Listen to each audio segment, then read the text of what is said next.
Hello दोस्तों, नमस्कार। स्वागत है आप सभी को आज की इस क्लास में। दोस्तों, आज की क्लास होगी हम लोग की सीटेट पेपर 1 में जो आपका प्रश्न पूछा गया था 1 फरवरी 2023 को। वो सभी प्रश्न आज हम पढ़ेंगे, ठीक है। और यह सभी प्रश्न आपका प्रीवियस ईयर क्वेश्चन है। आप 2011 से लेकर के 2024 तक अब तक सीटेट के एग्ज़ाम में जितने भी प्रश्न पूछा गया है सिर्फ उतना प्रश्न पढ़ लेते हैं तो मैं कहता हूं कि आप सीटेट पास कर जाएंगे, क्योंकि सीटेट की परीक्षा में बहुत सारे प्रश्न आपको प्रीवियस ईयर क्वेश्चन से देखने को मिलेगा। तो आप ये प्रीवियस ईयर क्वेश्चन को पढ़िए लगातार और उसी क्वेश्चन से प्रैक्टिस कीजिए। आपकी तैयारी अच्छी हो जाएगी और आप निश्चित रूप से सीटेट की एग्ज़ाम पास कर जाएंगे। यही सब प्रश्न आपको एग्ज़ाम में देखने को मिलेगा और ये आपका रियल पेपर है जो आपका एग्ज़ाम में पूछा गया था सीटेट पेपर 1 में 1 फरवरी 2023 को, जो हिंदी से प्रश्न पूछा गया था। आप जानते हैं कि हिंदी से 30 नंबर का प्रश्न पूछा जाता है आपका सीटेट पेपर 1 में, ठीक है। तो उन 30 प्रश्न आज हम पढ़ेंगे। हम आपके लिए लगातार 2011 से लेकर के, ठीक है, जब से सीटेट की परीक्षाएं की शुरुआत हुआ है तब से आज हमारा क्लास होगा वर्ष 2023 का, ठीक है। 2011 से लगातार हम आपके लिए लगातार प्रश्न लेकर आ रहे हैं सीटेट की।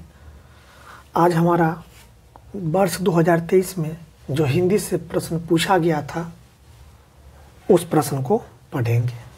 वीडियो नहीं देखें तो जाकर वीडियो देख लीजिएगा। हम आपके लिए लगातार 2011 से जो सीटेट के एग्ज़ाम में जितने भी प्रश्न पूछा गया है, जितने भी डेट में, सभी का वीडियो मैं डाल दिया हूं। वीडियो नहीं देखें तो जाकर वीडियो देख लीजिएगा।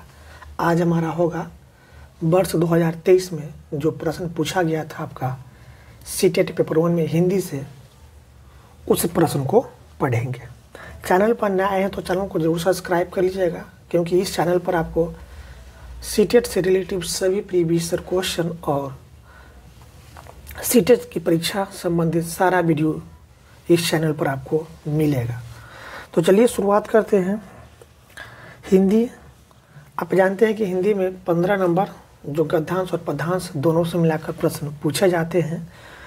तो सबसे पहले यहाँ पर आपका गद्यांश दिया हुआ है, ठीक है, और इस गद्यांश पर आधारित आपसे प्रश्न पूछता है।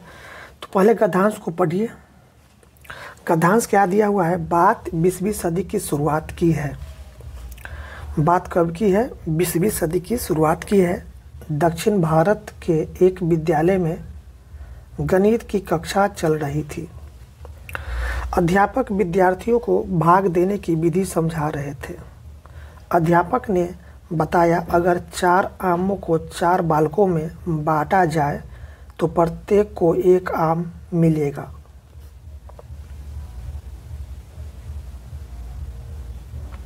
इसी तरह से अगर 10 आमों को 10 व्यक्तियों में विभाजित किया जाए तो प्रत्येक को 1 आम मिलेगा।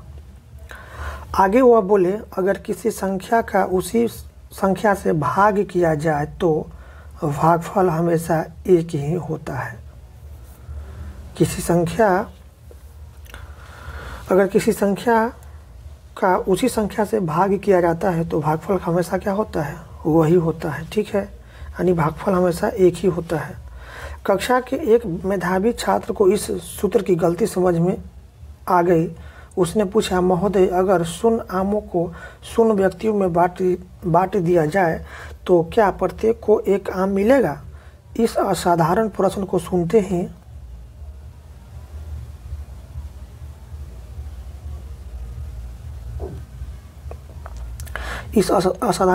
सुनते ही अध्यापक कुछ विचलित हुए। वे डांटकर बोले, 0 का कोई मान नहीं होता है। पर विद्यार्थी ने आत्मविश्वास के साथ कहा, महोदय, 0 का मान होता है। अगर 2 के दाईं ओर हम 1 0 रख दे तो 20 हो जाता है। इसी में एक और 0 बढ़ा दे तो 2000 हो जाता है। यह विद्यार्थी आधुनिक युग में भारत का सर्वश्रेष्ठ गणितज्ञ कहलाया?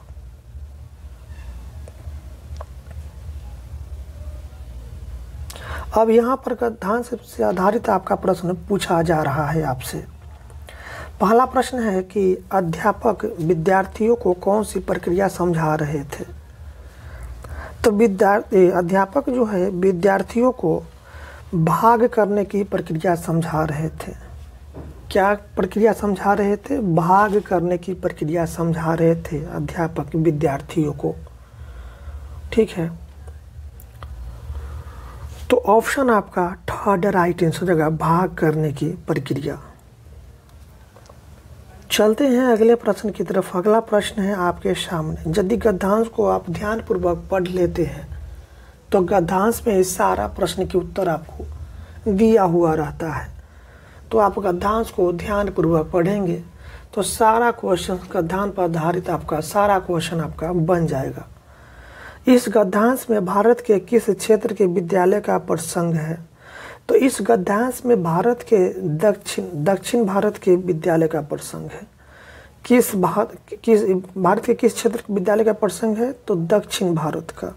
किसका है? दक्षिण भारत का है। तो ऑप्शन आपका क्या होगा? ऑप्शन आपका टू राइट आंसर हो जाएगा, दक्षिण भारत। ठीक है, भारत के किस क्षेत्र के विद्यालय का प्रसंग है? तो दक्षिण भारत का। ठीक है, क्या है? दक्षिण भारत का। ऑप्शन आपका टू राइट आंसर हो जाएगा, दक्षिण भारत।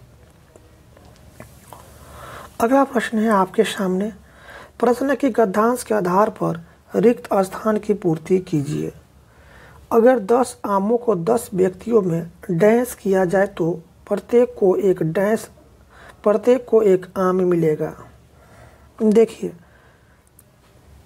अगर 10 आमों को 10 व्यक्तियों में क्या है विभाजित किया जाए यानी बांट दिया जाए तो प्रत्येक को एक आम मिलेगा।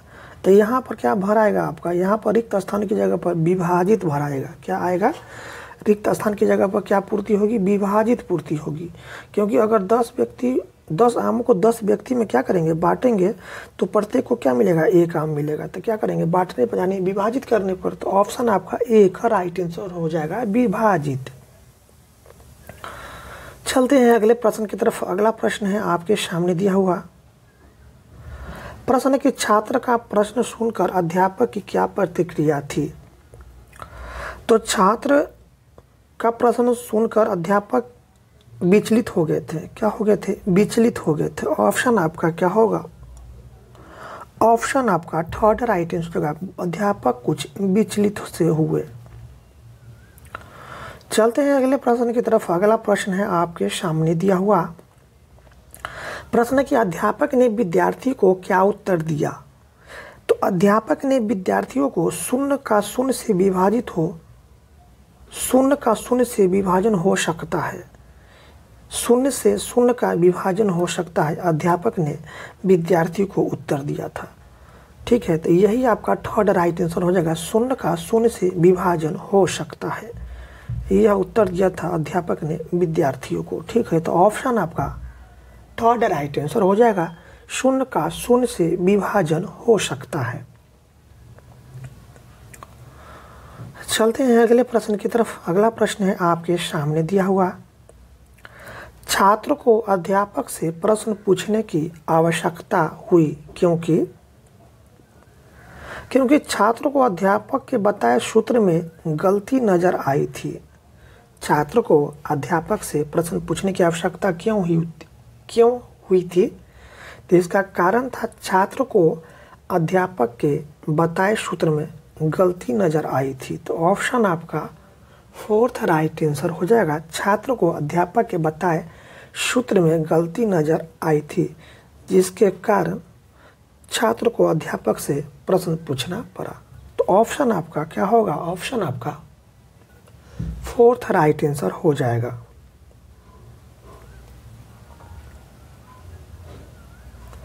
चलते हैं अगले प्रश्न की तरफ। अगला प्रश्न है आपके सामने। प्रश्न है कि निम्नलिखित में से कौन सा शब्द भिन्न है?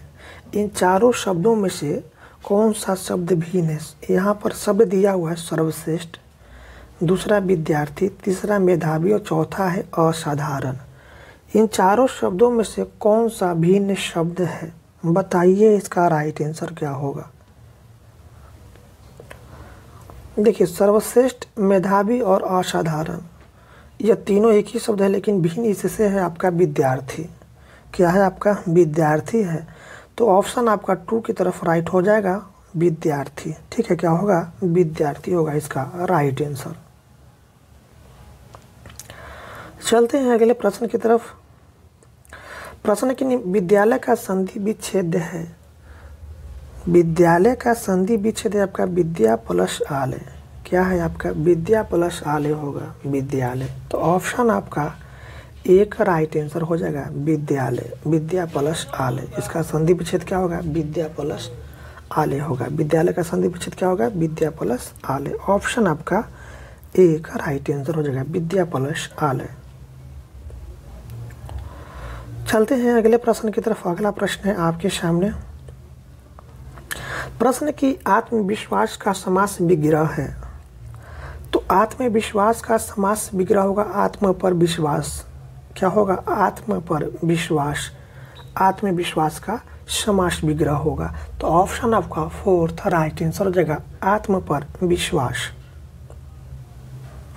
अब यहाँ पर दिया हुआ है अगला प्रश्न। ये तो गद्यांश पर आधारित जितने भी प्रश्न आपका पूछा गया था उन सभी प्रश्नों को हम लोग पढ़े। अब अगला है निर्देश प्रश्न 100 से 105 तक निम्नलिखित काव्यांश को पढ़कर पूछे गए प्रश्नों के सही या सबसे उपयुक्त उत्तर वाले विकल्प को चुनिए। हम अभी आपको बताए हैं कि हिंदी में गद्यांश और पद्यांश, यानी उस पद्यांश को ही काव्यांश कहते हैं, उसी से मिलाकर आपका 15 नंबर का प्रश्न पूछा जाता है। तो अभी जो हम पढ़े वो तो था आपका गद्यांश पर आधारित प्रश्न पढ़े। अब हम पढ़ेंगे 100 से 105 तक जितने भी प्रश्न मिलेगा हमको, वो सही प्रश्न आपको काव्यांश पर, यानी आपको पद्यांश पर आधारित प्रश्न पूछा जाएगा। ठीक है, तो यहाँ पर दिया हुआ है आपका काव्यांश। ठीक है, क्या दिया हुआ है? काव्यांश। और इसी काव्यांश में प्रश्न आपका छिपा हुआ है। इसी प्रश्न का है, इसी काव्यांश में आपका उत्तर क्या है? छिपा हुआ है। ठीक है, पहले काव्यांश को पढ़ लीजिए। काव्यांश है यथा समय मुकुलित हो, यथा समय पुष्पित हो, यथा समय फल दे आम और जामुन, लीची और कटहल। तो फिर मैं ही बोझ रहूं, मैं ही न दे पाऊं। परिणत प्रज्ञा का अपना फल, यह कैसे होगा, यह क्यों कर होगा। सलील को सुधा बनाए तटबंध, धारा को मोदित करे नियंत्रित नदियाँ।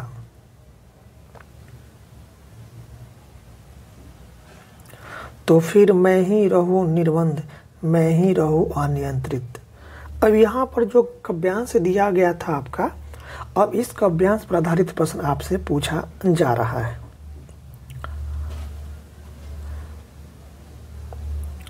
प्रश्न के काव्यांश में किन फलों के पुष्पित होने की बात हुई है।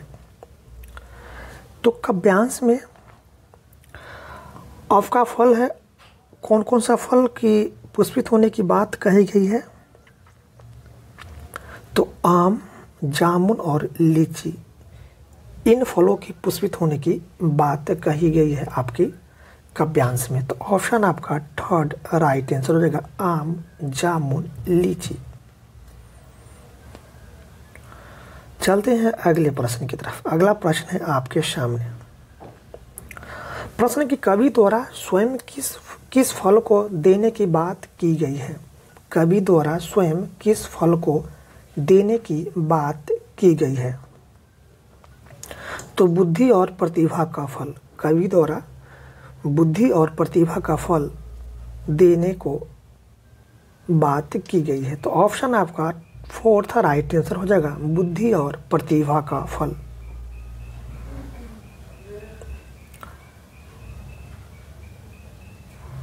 चलते हैं अगले प्रश्न की तरफ। प्रश्न के किन पंक्तियों के माध्यम से कवि के आश्चर्य भाव का पता चलता है। तो फिर मैं ही बोझ रहूं, तो फिर मैं ही बोझ रहूं, कवि की इन पंक्तियों से आश्चर्य का भाव पता चलता है। तो ऑप्शन आपका 4 राइट आंसर हो जाएगा, तो फिर मैं ही बोझ रहूं। चलते हैं अगले प्रश्न की तरफ। प्रश्न की पृथ्वी को आनंदित करने में किसका योगदान है? तो पृथ्वी को आनंदित करने में नदियों का योगदान है। किसका योगदान है? नदियों का योगदान है। तो ऑप्शन आपका ए का राइट आंसर हो जाएगा, नदियों का। चलते हैं अगले प्रश्न की तरफ। प्रश्न के किन पंक्तियों में सृजन का भाव झलकता है? तो यथा समय पुष्पित हो, यथा समय पुष्पित हो, इन पंक्तियों में सृजन का भाव झलकता है। तो ऑप्शन आपका थर्ड राइट आंसर हो जाएगा, यथा समय पुष्पित हो। अगला प्रश्न के यथा समय से तात्पर्य है। तो यथा समय से तात्पर्य है समय के अनुसार।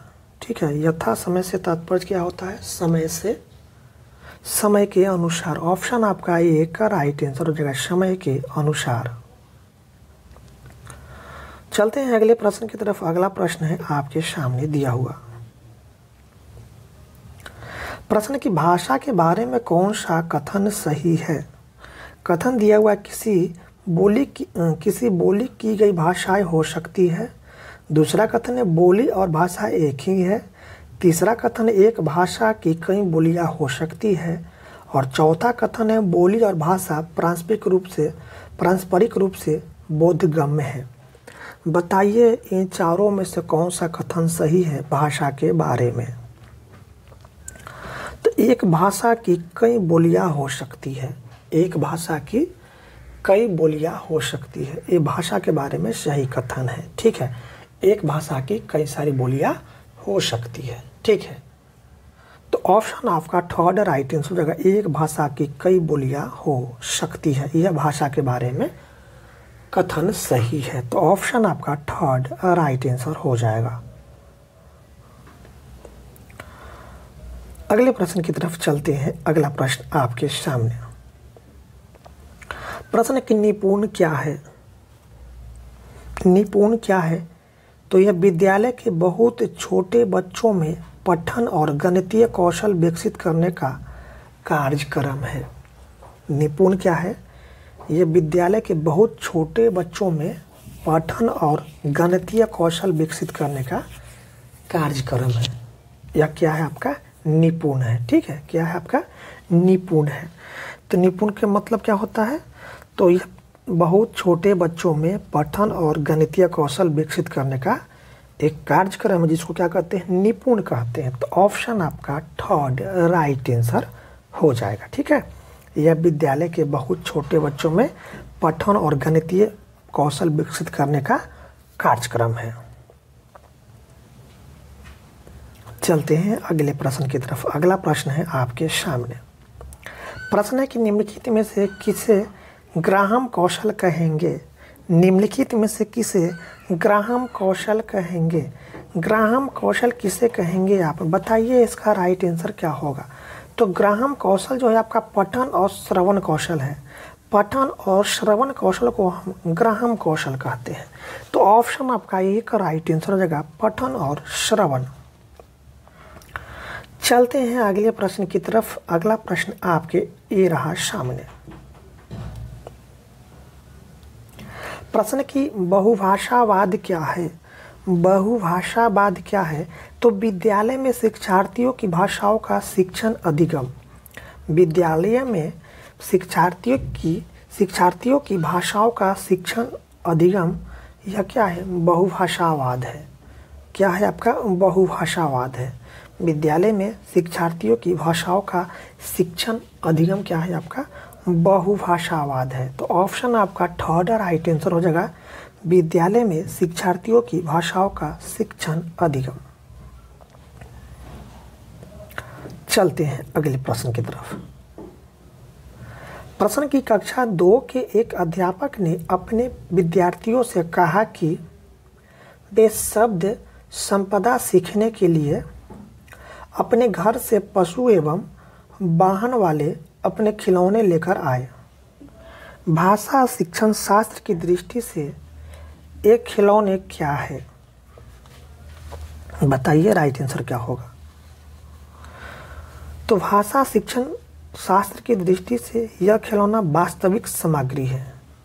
क्या है यह खिलौना क्या है? वास्तविक सामग्री है।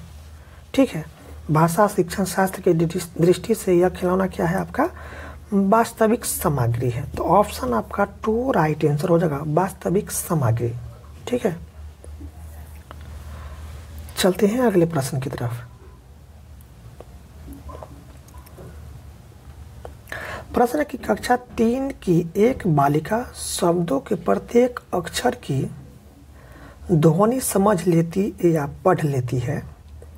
वह क्या करने का प्रयास कर रही है? बताइए इसका राइट आंसर क्या होगा। कक्षा 3 की एक बालिका है जो शब्दों के प्रत्येक अक्षर की ध्वनि समझ लेती है या पढ़ लेती है, तो वह क्या करने का प्रयास कर रही है? तो वह संकेत खोलना यानी डिकोडिंग करने का प्रयास कर रही है। ठीक है, प्रत्येक अक्षर की ध्वनि समझ लेती है या पढ़ लेती है, तो वह क्या है? संकेत खोलना या डिकोडिंग करने का प्रयास कर रही है। तो ऑप्शन आपका 2 राइट आंसर हो जाएगा, संकेत खोलना, जिसको हम क्या कहते हैं? डिकोडिंग कहते हैं। चलते हैं अगले प्रश्न की तरफ। अगला प्रश्न है आपके सामने। प्रश्न की पहली कक्षा की अध्यापिका ने कक्षा की दीवारों पर इस तरह से जगह छोड़ी हुई है कि बच्चे कीड़म कांटे बना सके, चित्रकारी कर सके। बच्चों की इन गतिविधियों को क्या कहेंगे? पहली कक्षा की अध्यापिका ने कक्षा की दीवारों पर इस तरह से जगह छोड़ी हुई है कि बच्चे कीड़म कांटे बना सके, चित्रकारी कर सके। तो बच्चों की इन गतिविधियों को आप क्या कहेंगे? बताइए राइट आंसर क्या होगा। तो बच्चों की इन गतिविधियों को आरंभिक साक्षरता कहेंगे। क्या कहेंगे? आरंभिक साक्षरता कहेंगे। तो ऑप्शन आपका 1 राइट आंसर हो जाएगा, आरंभिक साक्षरता। चलते हैं अगले प्रश्न की तरफ। अगला प्रश्न है, अधिगम के शुरुआती वर्षों में कौन सा उद्देश्य तुकबंदियों और शिशु गीतों का नहीं है? अधिगम के शुरुआती वर्षों में कौन सा उद्देश्य तुकबंदियों और शिशु गीतों का नहीं है? बताइए राइट आंसर क्या होगा। पहला यहाँ पर दिया हुआ है आपका कथन भाषा विकास, दूसरा है मूल्य विकास, तीसरा है कल्पनाशीलता एवं अनुमान, और चौथा कथन है व्याकरणिक क्षमता का विकास। बताइए राइट आंसर क्या होगा। तो व्याकरणिक क्षमता का विकास के इसका राइट आंसर हो जाएगा। ठीक है, क्या होगा? व्याकरणिक क्षमता का विकास। चलते हैं अगले प्रश्न की तरफ। अगला प्रश्न है आपके सामने, डिसलेक्सिया से क्या आशय? देखिए, डिसलेक्सिया जो है यह बच्चों में पठन संबंधी विकार होती है। बच्चों में पठन संबंधी विकार होती है। बच्चे किसी अक्षर को सही तरीके से नहीं पढ़ पाते हैं। बच्चे अक्षर के क्रम को उल्टा पुल्टा करके पढ़ते हैं। यह क्या है? डिसलेक्सिया यानी पठन संबंधी विकार होती है बच्चों में। तो बच्चों में डिसलेक्सिया से आज से क्या होता है? आपका बच्चों में पठन विकार। ठीक है, डिसलेक्सिया से क्या आज से होता है? बच्चों में पठन विकार होती है। तो ऑप्शन आपका 1 राइट आंसर हो जाएगा, बच्चों में पठन विकार। चलते हैं अगले प्रश्न की तरफ। अगला प्रश्न है आपके सामने दिया हुआ प्रश्न की अश्विनी कक्षा 5 में पढ़ता है। कक्षा 3 तक आते आते उसे अपनी मातृभाषा में पठन कौशलों का विकास हो चुका था। अब वह अंग्रेजी भी अच्छी तरह से पढ़ने लगा है। अंग्रेजी पढ़ने की उसकी योग्यता में क्या प्रतिबिंबित हो रहा है? अश्विनी कक्षा 5 में पढ़ता है। कक्षा 3 तक आते आते उसने अपनी मातृभाषा में पठन कौशलों का विकास हो चुका था। अब वह अंग्रेजी भी अच्छी तरह से पढ़ने लगा है। अंग्रेजी पठन की उसकी योग्यता में क्या प्रतिबिंबित हो रहा है, यह आपसे पूछा जा रहा है। तो अंग्रेजी पठन की योग्यता में उसका कौशल अंतरण का प्रतिबिंबित हो रहा है। तो ऑप्शन आपका 4th राइट आंसर, कौशल अंतरण। ठीक है, पहले उनमें मातृभाषा का विकास हो गया, उसके बाद क्या है? अंग्रेजी पठन का भी योग्यता का उनमें क्या होगा? कौशल अंतरण होने लगा। तो ऑप्शन आपका क्या होगा, फोर्थ राइट आंसर होगा कौशल अंतरण। अन्य मातृभाषा के साथ साथ वह दूसरी भाषा को भी क्या है सीखने लगा। तो क्या हुआ, कौशल अंतरण का उसमें क्या हुआ, विकास हुआ। तो ऑप्शन आपका फोर्थ राइट आंसर कौशल अंतरण। चलते हैं अगले प्रश्न की तरफ। अगला प्रश्न है आपके सामने। प्रश्न है कि एक अध्यापक विद्यालय शिक्षा के बुनियादी वर्षों में बच्चों को भाषा की कक्षा में शब्द समूहों, शिशु गीत, तुकबंदियों और छोटी छोटी कहानियों से परिचित करवाता है। वह भाषा अधिगम के किस उपागम का अनुसरण कर रहा है?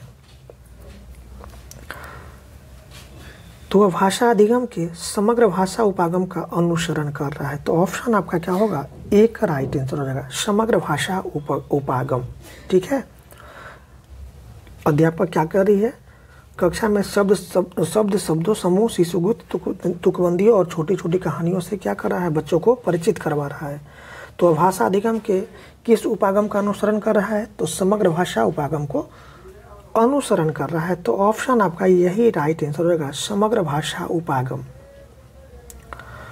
चलते हैं अगले प्रश्न की तरफ। अगला प्रश्न है आपके सामने दिया हुआ, कक्षा 5 के विद्यार्थियों को अपनी सर्वाधिक परीक्षा में निम्नलिखित प्रश्न दिया गया है। आप क्या पसंद करते हैं और क्या पसंद नहीं करते हैं, उससे निम्नलिखित वाक्यों की पूर्ति कीजिए। यह प्रश्न किस प्रारूप के अंतर्गत आएगा, बताइए राइट आंसर क्या होगा इसका। देखिए, कक्षा 5 के विद्यार्थियों को अपनी सर्वाधिक परीक्षा में निम्नलिखित प्रश्न दिया गया था। क्या प्रश्न था, आप क्या पसंद करते हैं और क्या पसंद नहीं करते हैं, उससे निम्नलिखित वाक्य की पूर्ति कीजिए। यह प्रश्न किस प्रारूप के अंतर्गत आएगा। तो यह प्रश्न जो है आपका खुले अंत वाले प्रश्न है। आप क्या पसंद करते हैं, क्या पसंद नहीं करते हैं, यह प्रश्न जो है आपका खुले अंत वाले प्रश्न है। तो ऑप्शन आपका फोर्थ राइट आंसर होगा खुले अंत वाले प्रश्न। चलते हैं अगले प्रश्न की तरफ। अगला प्रश्न है आपके सामने। प्रश्न की कक्षा 4 की अध्यापिका अपनी शिक्षार्थियों को एक पाठ सामग्री देती है और वह प्रकृति पर अपना ही एक अनुच्छेद लिखती है। यह पाठ सामग्री किसके अंतर्गत आएगी। कक्षा 4 की अध्यापिका अपने शिक्षार्थियों को एक पाठ सामग्री देती है और वह प्रकृति पर अपना ही एक अनुच्छेद लिखती है।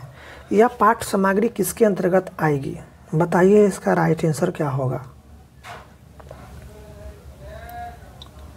तो यह पाठ सामग्री सृजित की गई सामग्री है। क्या है आपका, सृजित की गई सामग्री है। तो ऑप्शन आपका थर्ड राइट आंसर होगा सृजित की गई सामग्री।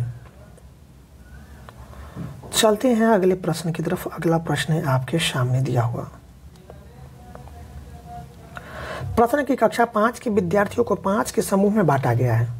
कक्षा 5 के विद्यार्थियों को 5 के समूह में बांटा गया है और अपनी रुचि का विषय चुनने के लिए कहा गया है। और उन 5 विद्यार्थियों को अपनी रुचि का विषय चुनने के लिए कहा गया है। बच्चों ने समूह में थीम पर आंकड़ों का संग्रहण किया। बच्चों ने क्या किया, थीम पर आंकड़ों का संग्रहण किया और रिपोर्ट लिखी। भाषा अधिगम की इस गतिविधि को क्या कहेंगे। तो भाषा अधिगम की इस गतिविधि को परियोजना कार्य कहेंगे। क्या कहेंगे, परियोजना कार्य कहेंगे। ऑप्शन आपका थर्ड राइट आंसर का परियोजना कार्य। चलते हैं अगले प्रश्न की तरफ। और यह आपका लास्ट प्रश्न है हिंदी का। प्रश्न की विद्यालय बच्चों में भारतीय भाषाओं को समुन्नत करने वाले भारत सरकार के कार्यक्रम का नाम बताइए। विद्यालय बच्चों में भारतीय भाषाओं को समुन्नत करने वाले भारत सरकार के कार्यक्रम का नाम बताइए। तो भाषा संगम है। ठीक है, भारत सरकार द्वारा बच्चों में भारतीय भाषाओं को समुन्नत करने के लिए जो कार्यक्रम चलाई जा रही है उसका नाम है आपका भाषा संगम। ठीक है, ऑप्शन आपका फोर्थ राइट आंसर होगा भाषा संगम। तो दोस्तों, इस तरह से आपका वर्ष 2001 फरवरी वर्ष 2023 में आप जानते हैं कि वर्ष 2023 में कई डेटों में आपकी एग्ज़ाम हुआ है सीटेट की। तो उन सभी डेटों का एक एक करके हम आपके सामने प्रश्न लेकर आ रहा हूं। ठीक है, तो आज जो मेरा क्लास था वह 1 फरवरी 2023 का जो आपका प्रश्न पूछा गया था उसकी क्लास था। ठीक है, तो दोस्तों वीडियो अच्छी लगी तो वीडियो को अधिक से अधिक अपने फ्रेंड्स में ज़रूर शेयर कर दीजिएगा, ताकि आपके जो फ्रेंड्स सीटेट की तैयारी कर रहे हैं उनके भी इस वीडियो से मदद हो जाएगी और उनकी भी तैयारी अच्छी हो जाएगी इस वीडियो से, ठीक है। तो अधिक से अधिक अपने दोस्तों में ज़रूर शेयर कर दीजिएगा वीडियो को, और वीडियो अच्छी लगी तो वीडियो को लाइक, चैनल को सब्सक्राइब ज़रूर कर लीजिएगा। फिर मिलते हैं अगले साल के प्रीवियस ईयर क्वेश्चन के साथ। वीडियो देखने के लिए आपका बहुत बहुत धन्यवाद।